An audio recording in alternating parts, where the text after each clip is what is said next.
Bonjour et bienvenue dans le Best-of 2021 de Jaf ta mère, l'émission de la famille contemporaine avec Stéphane depuis Périgueux. Nous allons lister donc les principaux invités que nous avons eus cette année en donnant les numéros d'émission afin de vous permettre de les retrouver sur YouTube. Mais tout d'abord, en préambule, le gouvernement vient d'annoncer la vaccination possible et potentielle pour les enfants. Or, de nombreux couples séparés se déchirent car l'assentiment, le consentement d'un seul des deux parents est parfois suffisant. Voici donc un petit conseil d'avocat lorsque l'un des deux parents ne souhaite pas faire vacciner son enfant et que l'autre, pour des raisons qui lui appartiennent, y tienne quand même.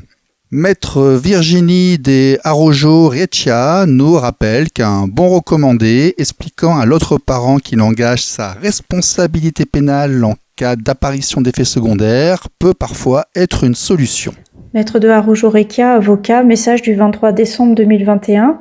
Bonjour à toutes et tous. Je vous fais part de ce message suite à l'ouverture de la campagne d'injection de substances géniques expérimentales aux enfants de 5 à 11 ans depuis hier.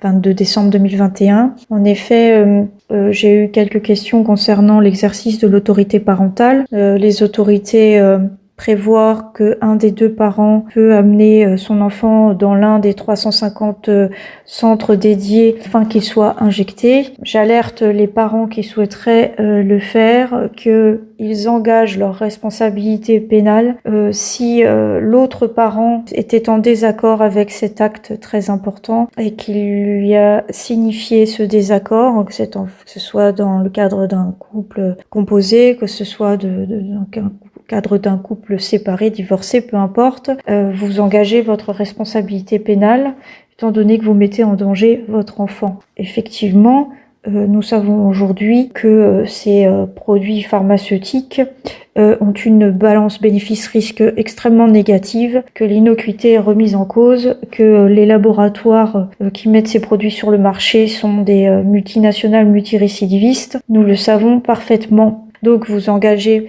forcément votre responsabilité pénale si l'autre parent n'était pas d'accord. Au-delà de cette responsabilité que vous porterez sur votre conscience du décès ou de l'handicap de votre enfant, je vous remercie de votre attention. Je vous souhaite d'excellentes fêtes et j'espère que ce message pourra être utile. À bientôt. RLP. Radio libre en Périgord. Nous voici donc en janvier avec monsieur Gérard Poussin, expert à la Cour d'appel de Grenoble, auteur de nombreux ouvrages de référence et inventeur des points rencontres médiatisés. Émissions 40 et 41. RLP 102.3 aujourd'hui avec monsieur Gérard Poussin, psychologue, auteur d'un certain nombre d'ouvrages. Monsieur Poussin, vous êtes avec nous ? Oui, bien sûr. Oui, bonjour monsieur, merci beaucoup de votre temps Bonjour. que vous nous consacrez aujourd'hui. Pourriez-vous, s'il vous plaît, vous présenter en préliminaire afin que nos auditeurs sachent qui vous êtes et que nous ayons l'origine de la parole que vous allez exprimer aujourd'hui? Alors, je suis psychologue clinicien. Actuellement, je travaille chez un cabinet à Saint-Martin-d'Uriage, en Isère. J'ai été pendant 10 ans expert près la Cour d'appel de Grenoble, et j'ai été aussi pendant, enseignant-chercheur, d'abord à l'université de Rouen, puis ensuite à l'université de Grenoble. Et bien sûr, je suis en retraite de l'université. J'ai été d'abord professeur émérite, puis professeur honoraire. Voilà à peu près tout ce que je peux dire. En fait, j'ai commencé ma carrière à l'hôpital dans le service de Tony Lenné, qui était un homme assez extraordinaire, très connu à l'époque, maintenant beaucoup moins connu. Il a son nom dans des pavillons de psychiatrie parce que il est très reconnu par le milieu psychiatrique. Et donc j'avais appris beaucoup avec lui. Voilà, et ensuite je suis passé à l'université où parce que j'avais fait une thèse sur les enfants automutilateurs, qui était quelque chose de très particulier. Et ensuite je me suis intéressé à la fonction parentale et j'ai fait la deuxième thèse. À l'époque on avait une thèse de 3e cycle, puis ensuite on faisait une thèse d'État, ce qui était mon cas. Bon, vous êtes très humble parce que vous avez oublié de préciser que vous avez rédigé nombre d'ouvrages dont certains font figure encore et sont au programme des étudiants en psychologie. Vous avez notamment écrit Les enfants du divorce, Psychologie de la séparation parentale aux éditions Duno. Je vois que vous avez également écrit Pour ou contre la garde alternée avec Madame Claire Brisset, Madame Catherine Dolto. Vous avez également écrit Rompre ces liens qui nous étouffent. Vous avez également écrit La pratique d'entretien clinique, toujours chez Duno. Oui, Fonction parentale, toujours chez Duno. Oui, tout à fait. J'ai beaucoup paru chez Duno, effectivement. Et mon premier livre, c'était Un seul parent dans la famille, donc sur les familles monoparentales. C'était aux éditions Paille de Centurion. Je sais plus ce que c'est devenu. C'est Bayard en fait. C'est Bayard Édition. Voilà. Le premier livre est paru il y a 30 ans, quoi. Voilà. Oui, mais je crois qu'il l'a marqué. Vous avez aussi écrit Mon enfant a-t-il besoin d'un psy? Oui, alors ça c'est un petit peu plus tard. Oui, puis j'ai aussi, alors c'est pas un livre mais c'est un livre collectif un peu plus récent là qui s'appelle Séparation conflictuelle et aliénation parentale, qui est un livre donc sous la direction de Broca Odinets et qui avec bien sûr d'autres auteurs. Alors, Olga Odinets, pour nos auditeurs, c'est donc la présidente et la fondatrice de l'association ACALPA. C'est ça. L'association contre l'aliénation parentale et le maintien du lien parental. C'est ça. Et qui est une ancienne traductrice, je crois, qui travaillait au niveau des tribunaux.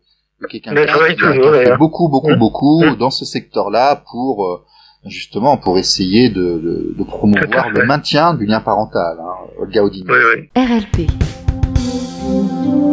Radio libre en Périgord. Janvier-février, émissions 43 et 44, avec Dominique Mas, experte à la Cour d'appel de Saint-Denis, La Réunion. Bonjour, aujourd'hui sur RLP 102.3, nous sommes avec Dominique Mas, qui a coécrit avec Jean-Pierre Combefort un ouvrage sur les violences éducatives. Madame, vous êtes avec nous ? Oui, je vous entends très bien. Bonjour. Merci de prendre ce temps depuis La Réunion. Comment va La Réunion ? La Réunion va très bien, sous un ciel bleu, en tout cas à Saint-Denis, et un soleil de 30 degrés, et des conditions Covid très privilégiées. Bon, très bien. Mon gazon est blanc et l'herbe craque quand je marche dessus. Pourriez-vous, s'il vous plaît, Madame Dominique Mas, vous présenter et dire quel est votre parcours, votre bio, qui vous êtes, afin que nous comprenions d'où s'exprime la voix que vous allez nous donner aujourd'hui. Eh bien, c'est simple. J'ai fait des études de psychologie et j'ai essentiellement travaillé comme psychologue clinicienne en pédopsychiatrie, c'est-à-dire la santé mentale des enfants et des adolescents et de leurs familles, bien sûr. Et ensuite en CMPP, Centre médico-psychopédagogique, au sein d'une équipe pluridisciplinaire à Saint-Denis de La Réunion. Toute mon expérience professionnelle s'est déroulée à l'île de La Réunion. J'ai aussi exercé en libéral, je continue toujours à travailler en libéral. Et par ailleurs, j'ai aussi réalisé pas mal d'expertises psychologiques, d'abord en étant commis par les juges, puis après en qualité d'expert près la cour d'appel de Saint-Denis de La Réunion. Alors, nous allons quand même dire que vous avez 2 DESS, un de psychosociologie des organisations et un de psychologie clinique et pathologique. J'ai commencé ma carrière comme formatrice auprès d'éducateurs spécialisés. Et ensuite, j'ai pris l'option psychologue clinicienne en institution. D'accord, très bien. Donc vous êtes intervenu en psychologue de 85 à 93 à La Réunion, puis en CMPP à Saint-Denis jusqu'en 2013, actuellement en libéral. Vous êtes retraitée, madame ? Oui, je suis retraitée. D'accord, donc vous avez en fait une expérience de combien d'années ? Écoutez, j'ai pas compté, mais en gros 30 ans, plus de 30 ans.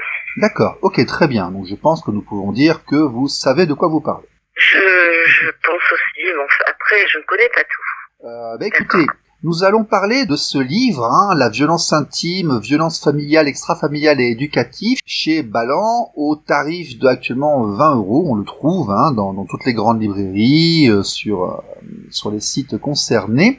C'est un ouvrage qui a été coécrit avec monsieur Jean-Pierre Cambefort, que nous avons eu ici même il y a quelques épisodes, quelques RLP, Radio Libre en Périgord. Le 5 février, émission spéciale avec Pierre Jovanovic sur l'affaire Epstein, affaire de prostitution de mineurs, émission 42. RLP 102.3 aujourd'hui avec Pierre Jovanovic, écrivain à succès, journaliste, directeur de la maison d'édition Le Jardin des Livres, qui nous présente l'affaire Epstein via le livre qu'il vient de publier sur le sujet. Pierre, vous êtes avec nous ? Oui, bonjour, merci à vous. Bonjour, merci d'être revenu. Est-ce que vous pourriez, s'il vous plaît, nous résumer cette affaire et nous dire un peu de quoi il s'agit, parce que c'est énorme. Eh bien, écoutez, l'affaire Epstein est venue au grand jour pendant l'été 2019 avec l'arrestation soudaine de monsieur Epstein à la descente de son avion alors qu'il revenait de Paris. Et donc, d'un seul, toute la presse, vous savez, point de vue image du monde, de la presse à scandale, etc., s'est mise effectivement à faire des pronostics sur combien de temps il lui restait à vivre en prison.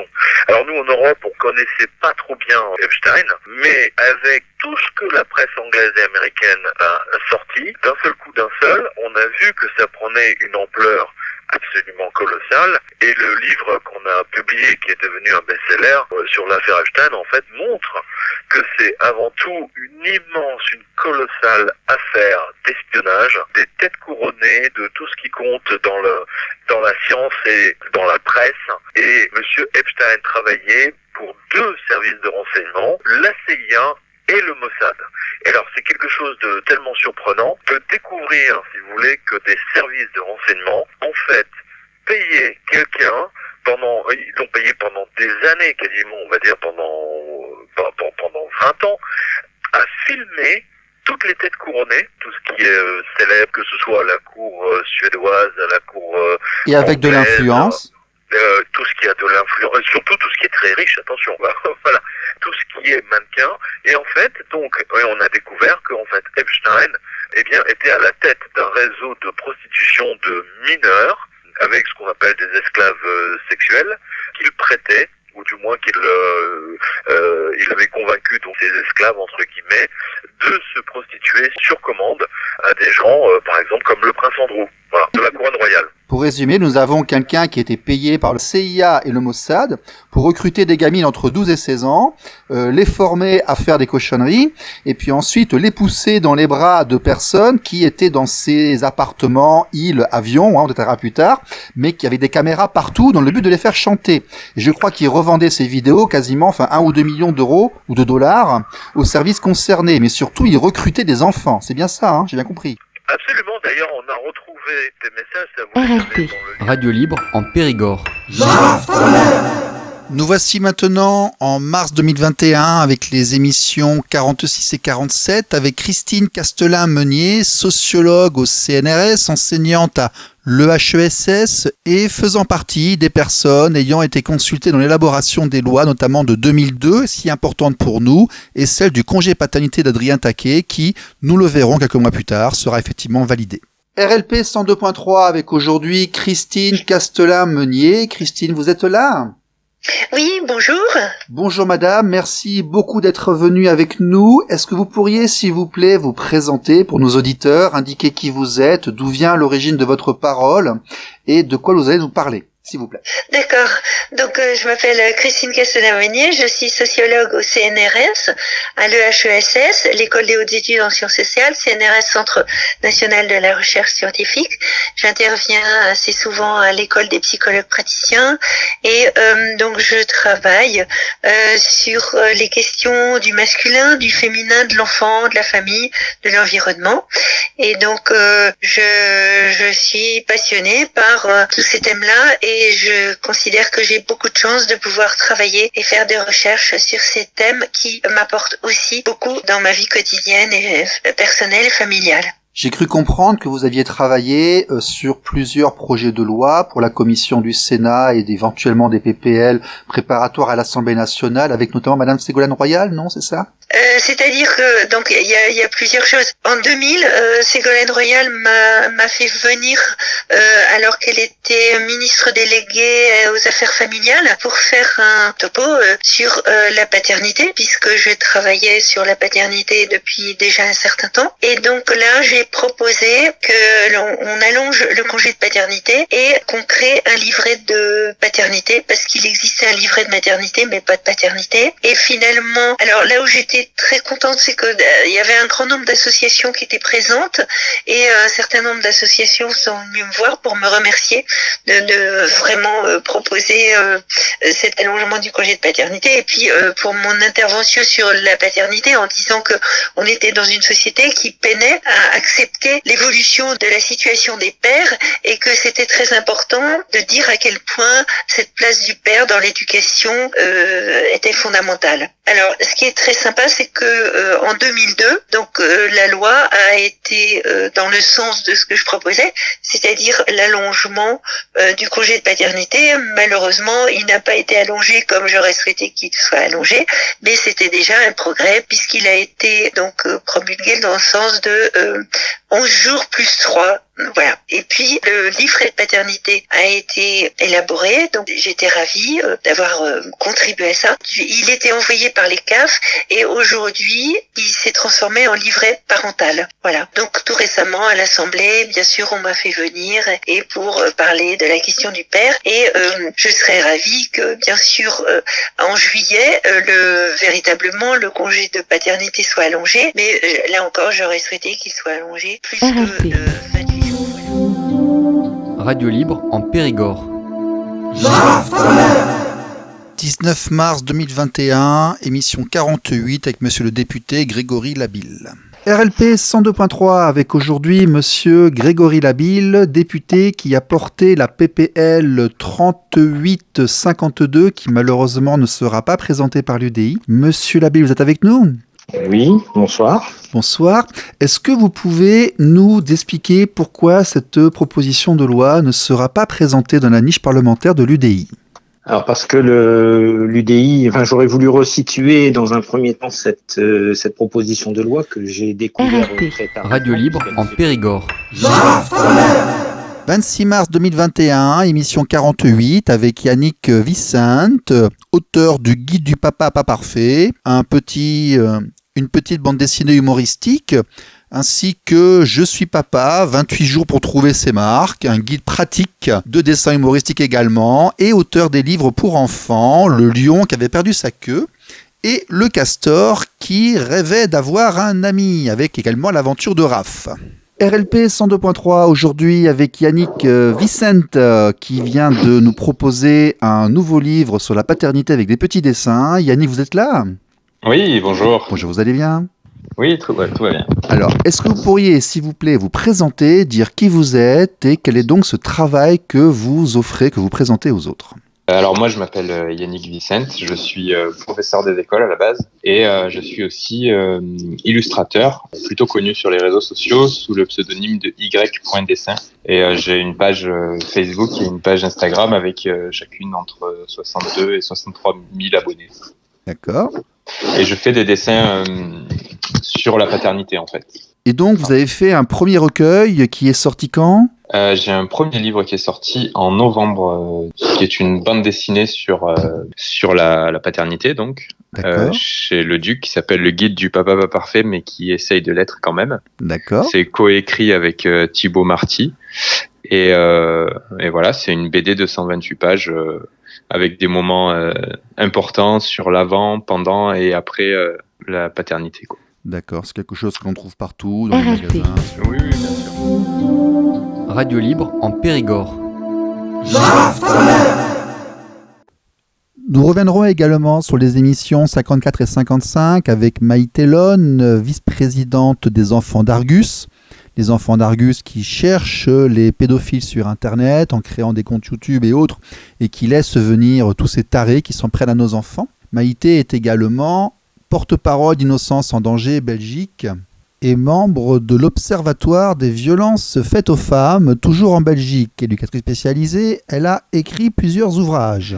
RLP 102.3, aujourd'hui avec Maïté Lone. Vous vous souvenez du podcast avec Lambert de Argus, l'association de lutte contre la pédophilie qui récemment s'est renommée en Les Enfants d'Argus. Nous avons aujourd'hui la vice-présidente Maïté Lone qui est une éducatrice qui fait également partie de l'Observatoire des violences faites aux femmes en Belgique et qui est représentante d'Innocence en danger Belgique. Maïté, vous êtes avec nous ? Oui, bonjour. Bonjour, merci beaucoup d'être venu. Alors, Les Enfants d'Argus, aujourd'hui, est une association structurée qui vient de changer de nom et vous êtes la vice-présidente. Oui, c'est exact. Alors, Maïté, qu'est-ce que Les Enfants d'Argus et qu'est-ce que vous faites exactement ? Expliquez-nous. Alors, les Enfants d'Argus, aujourd'hui, sont une véritable association reconnue et avec un cadre légal qui est en lutte contre la pédocriminalité sur Internet. C'est-à-dire qu'ils ne sont pas ce que la presse habituelle appelle des chasseurs de pédocriminels, mais ils ont un peu ce rôle de filet de sécurité ou d'intercepteur de prédateurs sur la toile. Pour nous, ça nous semblait capital de mettre ce genre de choses en place parce que quand on sait qu'en France, il n'y a à peine que 20 policiers qui sont habilités à faire ce genre de choses dans la police et que 90% des effectifs de ce genre de patrouille sont attribués à la brigade antiterrorisme, à un moment donné, je pense que le peuple doit faire quelque chose pour ses enfants et l'idée est partie de là. D'accord, nous avons encore cette problématique de la désagrégation. Radio Libre en Périgord. Nous voici en mai pour l'émission 58 avec le docteur Laurent Prado, responsable du service pédiatrique de l'hôpital de Périgueux. Et oui, parfois nous faisons aussi du local. RLP 102.3 aujourd'hui avec le docteur Laurent Prado, chef du service pédiatrique de l'hôpital de Périgueux. Bonjour docteur. Bonjour. Merci de nous accorder cet entretien. Alors, responsable d'un service pédiatrique, cela signifie en fait quel type de formation ? Moi, je suis pédiatre. J'ai fait mon internat. Après, j'étais chef de clinique. Et après, donc, je suis venu sur Périgueux. Et après, on se surspécialise. Radio Libre en Périgord. Retour aux fondamentaux pour l'émission 59 avec Michael Berthaud qui entame sa 6e semaine de grève de la faim. Bonjour Michael, que vous pourriez nous dire en fait qui vous êtes et ce qui se passe actuellement là, dites-nous. Actuellement, j'entame la 6e semaine là, devant le tribunal de Thonon de grève de la faim. C'est pour actuellement revendiquer mes droits de père maintenant pour mon fils, quoi. C'est-à-dire, expliquez-nous, vous voyez pas, vous n'arrivez pas à le voir ? Pour reprendre cours sur un dernier jugement que j'ai eu, je devais voir mon fils sur une RLP. Radio Libre en Périgord. Nous terminerons ce premier best-of avec l'émission 67 du 27 août 2021 et la participation à la conférence internationale francophone des enfants au centre organisée par Lux Media avec une prise de parole notamment à côté du docteur Joël Monzé, neurosciences, d'Alain Rioux, les papas en action pour l'équité, Maïté Lone que nous avons entendu aujourd'hui et la participation de Francis Lalanne en tant que parrain du groupe Les Enfants au Centre. Nous reviendrons sur les autres émissions dans le deuxième best-of, deuxième partie la semaine prochaine, avec notamment les émissions réalisées pour remplacer les permanences, maintenant que celles-ci sont fermées à cause du Covid, et la présence des autres invités de 2021. Et justement, en parlant de médias, on va aller voir le journaliste Stéphane Lambert. Il est journaliste à la radio 102.3 du côté de l'Europe. Il est aussi de l'association Équité parentale. Monsieur Lambert, merci d'être là. Oui, bonjour Stéphane, merci beaucoup de votre invitation. J'écoute avec attention ce qui a été dit. Vous êtes journaliste, mais vous êtes quand même engagé. On ne connaît pas ça, nous, ici. Journalistes engagés, ça ne va pas beaucoup ensemble au Québec. On l'est devenu ensuite. Au départ, l'association Équité parentale s'est créée en mai 2018 suite aux problématiques du député M. Latombe qui essaie d'instaurer la double résidence. On a des complications en France par rapport aux droits des parents, par rapport à l'accès des enfants suite aux séparations conflictuelles. Et on s'est rendu compte ensuite, en creusant ce domaine de l'accès aux enfants dans les séparations qui se produisent mal, que la problématique était beaucoup plus importante. On a vu arriver notamment des services sociaux qui se mettaient à placer des enfants pour motif de conflit parental. On a a vu une instrumentalisation des systèmes de protection de l'enfance. Et si vous voulez, on vit une époque où, je ne sais pas comment c'est chez vous, mais ici, manifester devient un petit peu connoté de manière non productive pour l'association. Donc on s'est mis à faire de la communication. Donc on a fait l'émission de radio qui s'appelle Jaf ta mère, en essayant de prendre de la hauteur, d'interviewer des experts, des auteurs, des députés, des chercheurs du CNRS, afin de comprendre pourquoi, dans la famille contemporaine, nous avions ces problèmes liés à l'enfance. Qu'est-ce qu'était la famille contemporaine par rapport à celle d'il y a 30, 40, 50 ans, 100 ans, 200 ans, avec Madame Castelin-Meunier notamment. Et on s'est rendu compte, nous, que l'intérêt de l'enfant était la protection majoritairement du lien parental. Moi, j'entends énormément de gens dire qu'il faut venir protéger les enfants des violences intrafamiliales. Je suis d'accord, mais nous avons une problématique, comment dirais-je, de l'affaissement et de la diminution de l'importance apportée au lien parental et au droit parental, pas que chez les papas, mais chez les mamans aussi, qui font que nous avons parfois des personnes non qualifiées ou qui viennent un peu rapidement s'occuper et mettre parfois déplacer des enfants pour les mettre dans des endroits qui sont moins bien que là où ils sont. Donc nous avons une problématique en France où on a une durée moyenne de 17 minutes pour les audiences aux affaires familiales. C'est quand même très court, avec des délais d'attente qui sont extrêmement lents et des services sociaux qui sont parfois, c'est la loterie, c'est le tapis vert. Parfois ils sont très bien qualifiés, parfois ils sont bénévoles, débutants, militants, et nous avons donc des soucis de destruction de la famille et puis avec toutes les conséquences qui peuvent y avoir. Donc ça méritait qu'on s'y intéresse et on fait une analyse, on essaie de faire de la communication et de montrer aux gens qu'il est important de protéger les liens parentaux. C'est une façon aussi de protéger l'enfant. Notamment que les pères ne puissent plus voir leur enfant lorsque le divorce se passe mal avec la mère. Alors ça, c'est un problème, effectivement, en interviewant, en allant voir des gens et des militants et des personnes concernées dans différentes sociétés, que ce soit en Suisse, en Belgique, au Canada, Québec aussi, chez vous, on se rend compte que, effectivement, la diminution du rôle paternel, l'attaque, en fait, sur la position paternelle fait que celui-ci, parfois, quand il le souhaite et quand il le désire, n'a pas tout le temps l'accès aux enfants tel qu'il le voudrait. C'est un problème et je pense que c'est le point de départ parce que l'affaiblissement du lien entre un parent et son enfant fait qu'on multiplie les intervenants. En multipliant les intervenants qui n'ont pas forcément les moyens, qui sont sous-qualifiés, on entraîne des dérives et je pense que ce point mérite qu'on s'y intéresse. Quand vous parlez justement que les problèmes sont similaires un peu partout, notamment j'ai pris une de vos phrases sur vos pages Facebook où que vous dites que la Suisse a les mêmes problèmes que la France, mais en retard. Alors effectivement, moi j'avais interviewé un responsable de l'association de Genève qui disait que législativement, ils partent de beaucoup plus loin que nous. Nous avons une loi de 2002 instaurée par Ségolène Royal, à laquelle Castelin-Meunier avait beaucoup travaillé et autres, qui instaure le principe de résidence alternée et qui poussait d'ailleurs dans les débats à l'Assemblée. Madame Royal et les députés souhaitaient qu'on pousse à cette résidence alternée. Les tribunaux français ont une spécificité, c'est que chacun fait un peu la loi qu'il veut. On n'y a pas d'uniformité au niveau des différentes structures, des niveaux, on peut avoir des décisions qui sont très différentes suivant les endroits. À peu près une vingtaine d'années plus tard, nous sommes actuellement à 12 ou 13% de résidence alternée seulement, avec une présence d'idéologie. Nous avons aussi un problème d'apparition, d'interférence de l'idéologie, de présupposés qui sont assez anciens, qui sont obsolètes, on va dire, qui influent sur les décisions prises par les intervenants, que ce soit les services sociaux ou la justice. Ils se reposent sur des schémas qui datent de la révolution industrielle ou qui ont un petit peu évolué dans les années 60-70, mais qui ne prennent pas en compte la société contemporaine, l'implication plus importante des pères et des parents de manière générale dans la petite enfance, la formation que nous avons tous subie collectivement face au divorce de masse et donc aux séparations. On connaît tous quelqu'un qui a eu droit à faire à des familles un peu moins fonctionnantes ou plus dysfonctionnantes que par le passé. Et donc oui, il y a des conséquences, mais je pense que le fait que la famille soit moins soudée, que ce lien parental soit plus attaqué par l'institution fait que les enfants, de manière générale, se retrouvent dans des zones parfois beaucoup plus problématiques.